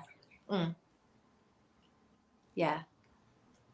Yeah, to me it's creamy, but it's not too creamy. It's almost like cream with a little sprinkle of powder in it. Mm-hmm. It's gently floral, but nothing screechy, nothing sharp. Everything's very soft and fluffy and lovely. It's just so pretty. It's definitely the fragrance. I put it in my video, didn't I? This is a fragrance that I would feel like if I'm wearing it, everyone's going to fall in love. Yeah. It's just got that feel about it. Like, who could not love this fragrance? Yeah, that was an honor to, you know, have it described in that way. Yeah, Yeah, thank you. yeah, definitely, definitely. Yeah, I absolutely love that. Has that got any? Has that got a beeswax or a honey or something in it as well, It's got or honey. a honey? I Okay.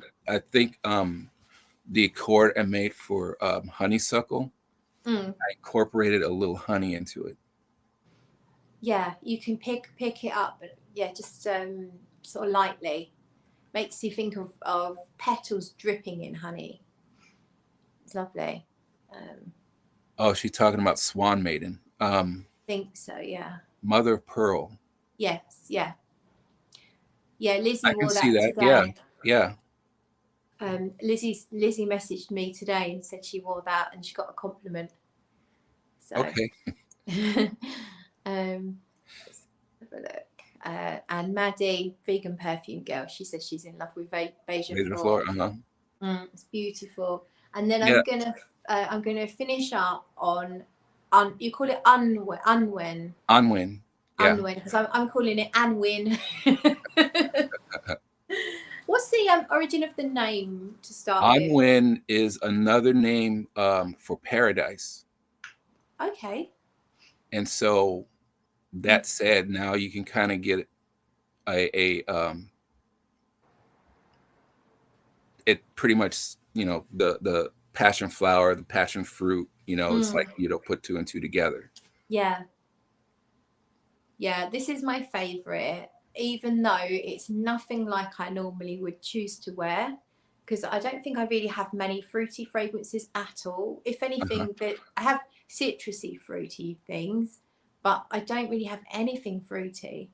And this was a real whim for me to choose it, because I had no idea what passion fruit smells like, or passion, even though I used to have passion flowers, I don't remember them having a scent. So I had no idea what to expect, but I just kind of like the sound of it. And yeah, it's been my most worn sort of for the last, since I've had it really. Okay. Having to force myself not to wear it. Is there a coconut material in here? No. No, it smells coconutty to me, and I know Lizzie said the same thing as well. No. Let me get you the notes here.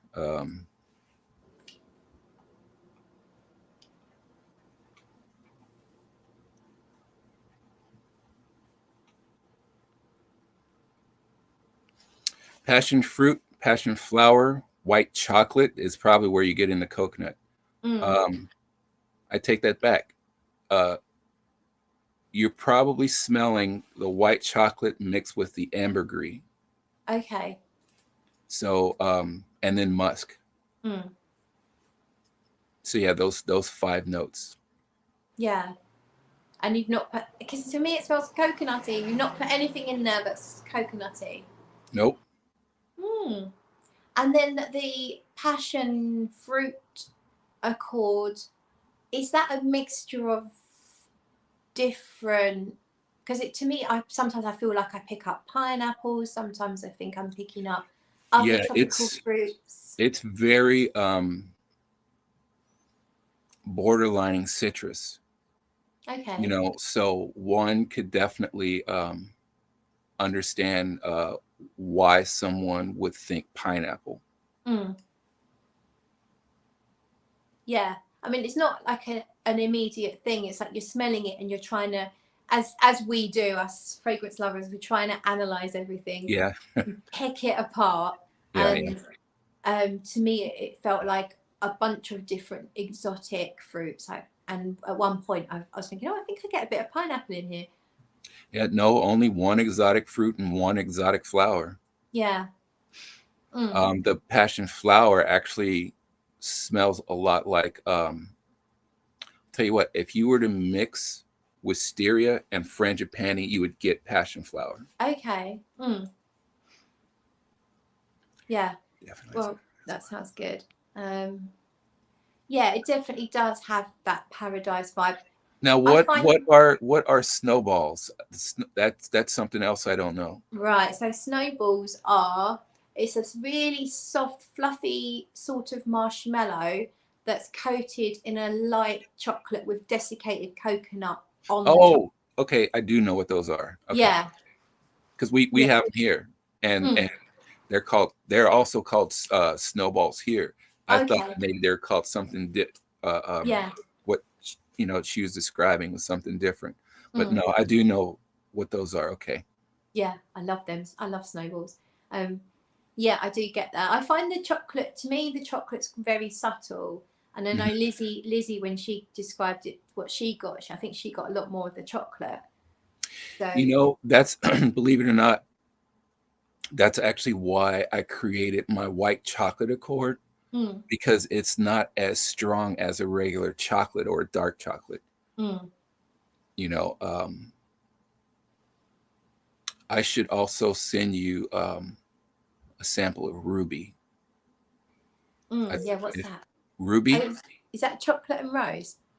Um, so there are now four types of chocolate: Mm, milk chocolate, dark chocolate, white chocolate, and now ruby chocolate. Ruby chocolate is a pink, almost citrus tasting chocolate, mm, and it's another one of those things where I saw this chocolate bar that was called Ruby, mm. and so doing research on it, I found that, like I said, it's one of the now four types of chocolates out, Yeah, and you know tasting it made me want to replicate that taste in a fragrance. mm, So that's how Ruby, the fragrance I made, that's how it came yeah. about. That sounds delicious.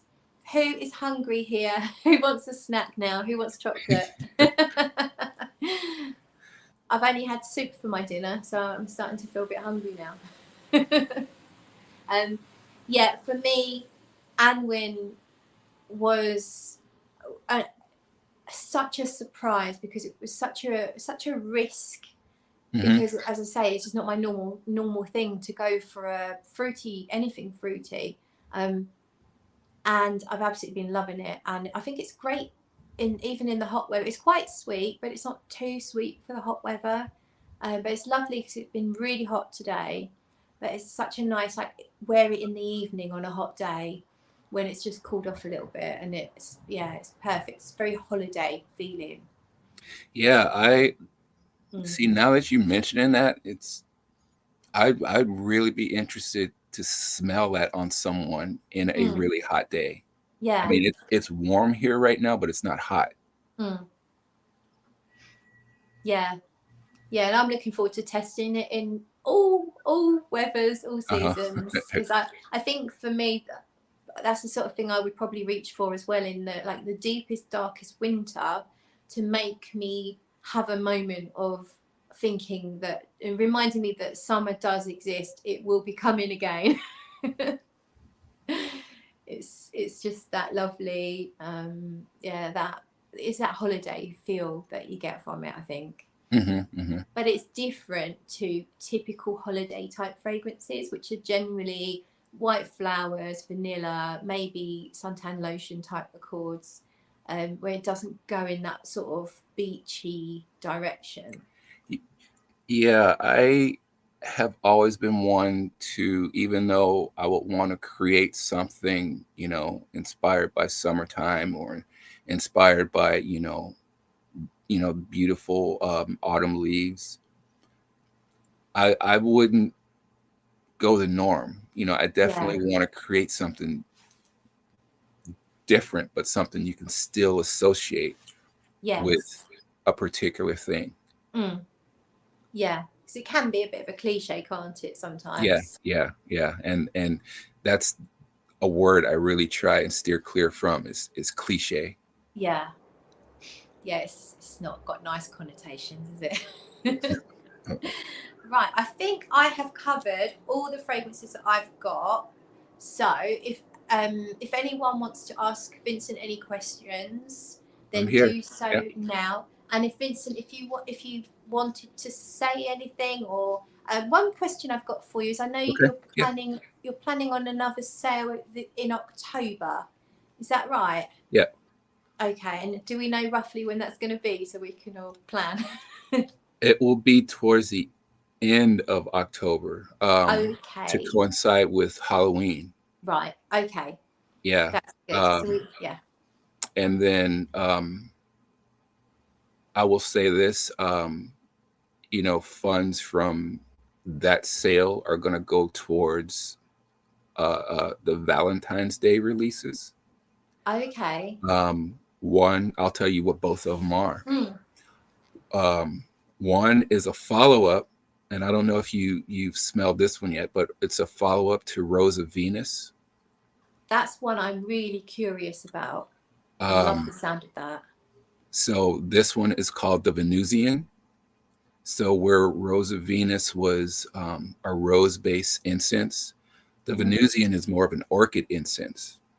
Okay. Um, and as a matter of fact, we haven't really booked it yet, but the model that I use for that is going to be the same model that's on the bottle of In the Mood. Right. Yeah. And then the other one um, is another one I'm looking forward to. Well, let me get back to no, the Venusian. So yeah, sorry. The other one is one I'm really looking forward to, and Sarah has actually smelled this one and really likes it.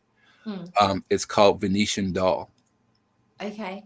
and if you like the Swan Maiden, you'll like Venetian Doll. Mm, Um, Venetian Doll is kind of like a mimosa version of the Swan Maiden. okay. Sounds So, lovely. Yeah. yeah, I'm going to be um, going to Venice in November to do the photo shoot for that one. Oh wow. Nice. That's a lot of effort you put into um your photo shoot, your labels, your website. Yeah, for me, I mean, a lot of people say, it's all about the juice. No, no, no. For me, it's the overall presentation. Yeah. I mean, um, think of it in terms of like, going out to a movie in the 40s, in the 1940s. Mm, That was a big event. You got dressed up, you went out for dinner, you went to the movie. Perhaps you may, meet up with friends afterwards and talk about the movie.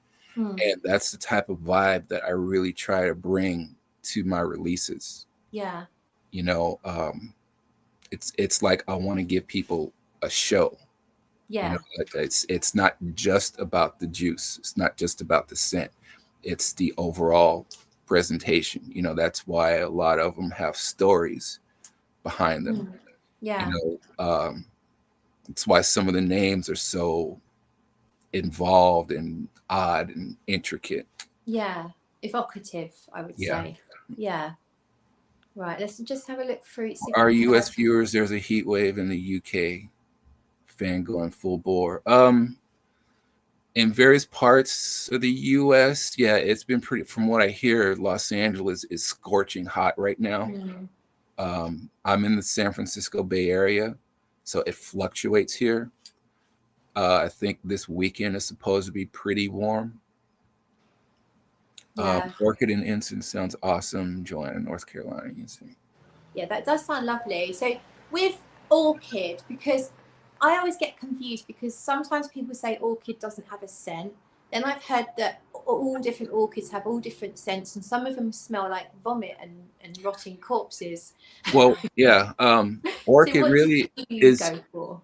Orchid is really like rose. You know, there's Mm, some rose that don't have a scent. mm, You know, and orchid is the same way. There's some that give off a little bit of a scent, and there's some that just reek. You know, yeah. I think the death flower, if I'm not mistaken, is a type of an orchid, Okay. and it literally smells like a corpse. Yeah, I think that must be the one I've heard of. I mean, yeah. So what have you gone for when you've gone for an orchid accord? I'm assuming not the death, not the corpse one. No, although if there's one perfumer who probably would or could do it, it would probably be me. Mm, um, Not to be pretentious or anything, but for orchid, I just see a real take frangipani mm. and candy that Okay. No. and add a Yeah, I little like that. and add a little bit of musk to it. To Mm. me, that's an orchid. All right. Okay. I'm definitely looking forward to that. I love the sound of that. I think frangipani is one of my favourite floral notes. Absolutely love it. Right, I'm just going through, seeing if anyone's got any questions, and then I will wrap it up because we are coming up to 2 hours. um, It's a lovely, fluffy note. I love the stories of illumination. A fragrance without a story is just a smell, not an experience. Thank you. Absolutely. That's so true, Lizzie. I think Yeah. when you really get into fragrance, I think we need more than just something that smells nice, something that's You, functional. you It's know, fine. Yeah. you know, and I've always said this, if I can go to a ballet, if I can go to an opera, if I could just look at a picture and if it can tell me a story, I'm sold. Mm, You know, yeah. and so that's another approach I try and bring with my fragrances. You know, I want to be able to tell people stories through these Yeah. scents. And if it's not just the scent, it's going to be with the imagery that goes along with it. Mm, yeah. I think you You know, really I mean, do. this lady here, you know, reading some of her descriptions. I mean, some of her descriptions are. I read some of her descriptions, and I had to say to myself, "Did I make that?" I mean, at that Yeah. her descriptions made me so proud of what I made. Oh, So that's nice. thank you for those descriptions, Yeah. So Lizzie. Lucy, yeah, Lucy Yeah. Rosen Jones. So She's you know, on YouTube, and her fragrance descriptions are so nice. They're so evocative. She really does. see when I Yeah. can do something that generates imagination like that in people, Mm, that tells me I'm really getting through to some of these people. You yeah. know, and you know, those are like the types of people I really gravitate towards Mm, and like talking to. You know, you yourself, same thing. yeah. Yeah. I think it's the whole package, isn't it? It's and even you yourself as the the main character who I called the Willy Wonka of perfumery, but even you're part of that. You're part of that branding as well. With with your sort of almost Victorian style, dapper gentleman looks. I just think it's like it's almost like Willy Wonka's world. You step into Dreamhouse Ikiryo and you step into another world. Which is, Well, yeah. um, here's another funny thing. The brand name is actually just Ikiryo. Mm, A lot of people think it's Dreamhouse Ikiryo, yeah. but it's not. It's just Ikiryo. Okay. Um, Dreamhouse is more or less an umbrella, you know, and the reason why the website is called Dreamhouse Ikiryo is because Ikiryo.com was taken, so I could use that. So, um, so yeah, Dreamhouse Ikiryo Dreamhouse is my umbrella for everything that I create, be it fragrance, my books, my films, you know, my costumes, whatever. Okay. And actually, even at one point, I had a website that was called Dreamhouse Autofocus, and autofocus was spelled OTTO, auto focus, PHOKUS. And that was for my photography.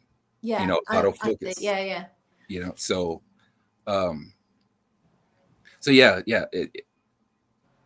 I've just rolled with it, you know, because it's like everybody, you know, knows me by that by now. But yeah, the fragrance is just Ikiryo. Yeah. I love I this. didn't know that. A lot of people no, a lot of people don't know that. Mm. Yeah. But like that's why I just roll with it. Yeah. Okay, right. I'm going to wrap it up now because, as I say, we are on 2 hours. I'm sure you've got things to do, and I might go down the pub. I might and have a drink. But Sound like all those kids outside drop dead. I was going to say, let's hope so. No, I definitely don't mean that. I think they've gone to bed. So yeah, I think everyone's gone in. Well, so yeah, that's what I was implying. Yeah. But can't say things like that out loud, Yeah. especially Yeah, these no. days. Yeah. Okay, well, thank you so much. I don't know, the way they were screaming, it sounded like they were being murdered. Yeah, I mean, maybe. You're going very dark here. they were. I could hear them. Yeah. You know, through this connection, and it was loud. I might call the police tomorrow and get a welfare check. There you go. There you go. Thank you so much, Vincent. It's been amazing. It's been brilliant to learn more about everything. And it's just been so good to have you on the channel. So thank you. Oh, anytime. Anytime. Okay. And thank you everyone else that's joined in the chat. It's been brilliant. I am going to go and have a drink, and I hope you all have a fabulous evening. Bye.